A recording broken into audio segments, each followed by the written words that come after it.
Hey, what's up guys, Soapss here, welcome back to another video. Today, this is episode 5 of our remake comparison series for Sketchbook Chronicles Tag Team. So today we have 6 more cards to go over, and we're starting it off with a banger. One of my favorite cards for an unknown reason. Angry Wii Chew, or Wii U, whatever you want to call it. I changed the name, don't worry, in the remake. But this is a Sketchbook Chronicles beta card. And I want to step back for a second and talk about this symbol right here. So in Sketchbook Chronicles Beta, we kind of just made up types on the fly. The problem with that was we had like fire types and death types and life types and stuff. But the majority of the game was in this question mark type. Because when we didn't know what type the cards fit into, we just threw on a question mark. And that was the majority of our cards, because we didn't really make the cards to fit into types. We just made them and then kind of fit them into types afterwards. So yeah, that's just a little bit of history on Sketchbook Chronicles Beta. So this is an Angry Wii Chew. Absolutely beautiful. I asked Danny why this cord is there, because there's not actually a cord there. Unless you have it plugged in, I guess. But there, you would think that this would be going the other way around. I don't know. But he doesn't know either, and you're playing some Plumber Man on there. So we fixed it up. I added a lot more detail into this. This is just like a super mess up card, because there's like no perspective throughout the entire thing. I tried to write what's a perspective on a post-it note, didn't work, so I wrote it again over here and just colored over it. It's just a great card. I got a little bit of brown on the Wii U, or the Wii Chew, so I decided, okay, I'm going to shade it with brown. That didn't really work either. It's just a great card. And there's a swoosh on the ground as well. So there's the Angry Wii Chew. I think I did a pretty good job capturing it, and I think I made it a little bit better. I'll put Angry Wii Chew over there. Next up we have Eager Beaver, a card that I actually made originally. This is from Sketchbook Chronicles, and originally Danny was like, "Wow, you made him look so eager. He just looks so eager." And now I don't understand what he's saying. My eager drawing skills have improved 110%. I can now draw much eager beavers, so I've improved this card quite a bit. So here is the creepy, as Danny calls it, Eager Beaver, because he says that his top tooth makes him look more creepy. I don't know. He's just ready to smash. He just wants to smash. So, good thing he has a Wii Chew to smash with. But yeah. So this is an Eager Beaver. I made the coloring pretty good. I like the shades of green, how they match with the blue, and I think I did a better job of a beaver dam. Beaver dams are hard to draw, especially when you're just making a bunch of crisscross lines. So, yeah, there's Eager Beaver.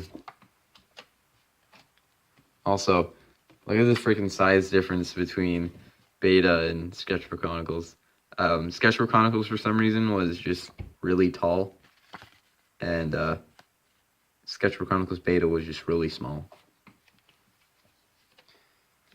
Alright, next up we have Camel Gunner, one of the first cards from Sketchbook Chronicles. It's actually the first card from Sketchbook Chronicles, and it's just so beautiful. It's in the desert. There's the sun in the background. The sun's almost setting. There's a camel that doesn't really look like a camel at all. He's got this weird 90-degree angle here. Probably doing some geometry off of this camel right here, and then he's got a gun on top. So, yeah, that's Camel Gunner. I think we both like how this card turned out. And I remade it, and I think I did a pretty good job. So there's just so much yellow and tan on this card that it kind of just all blends in. But that's alright. I did a nice sunset in the background. And my camera doesn't help either. It just kind of makes everything look even more dull. But I did make him a little bit smaller, which is alright. But I think I basically just copied and pasted him at this point. It looks pretty much the same, but the colors really make it pop. So there you go. There's Camel Gunner. Next up, we got another Sketchbook Chronicles beta card, which is Diddy Plumber. It's a flying plumber, and he's flying, and he's shooting plungers. He's just a great Diddy Plumber. He's up and away. So this is the original Diddy Plumber. Not too much to say. He doesn't have any sleeves.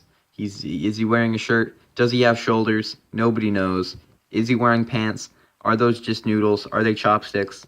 No, nobody knows. So I just took this and I just exaggerated everything, and now we have the Pachu Diddy Plumber. Yeah, the Pachu is pretty faded on my copier, but that's okay. Hopefully on the Game Crafter it'll make it a little bit more bold. So he's shooting out his mini plungers out of his plunger cannons, and he's got a jetpack. He's flying away. He's got his noodle legs just flopping in the wind, and he's just a Diddy Plumber. I think I captured his expression pretty good. He's just so excited to be here, so excited to be on the Soapss channel. He's just really into it, and he's just really killing my camera right now because it doesn't want to focus. But there we go. There he is, Diddy Plumber. Next up, we got Yukos Loaf, one of my favorite cards. Again, one of the beginning cards of Sketchbook Chronicles Beta. I don't know why I like this. I think it has something to do with the head. This doesn't look like something that Danny would have drawn back then, because he made such masterpieces that are just so simple and just look so bad that you're like, how did you draw something like this? Like, the actual design looks really interesting, and then he just scribbled all over it to color it in, but the head looks like someone actually knew what they were doing. So I guess that's why I like this card. This is the before version of Yukos Loaf, which we'll get into. Yukos Loaf upgraded off of Yukos Loaf in the game, Sketchbook Chronicles Beta. But I took this and I tried to capture the same shape, and it's actually a really interesting shape. It's got like two humps, this weird bulge right there, we won't talk about that, and a tail.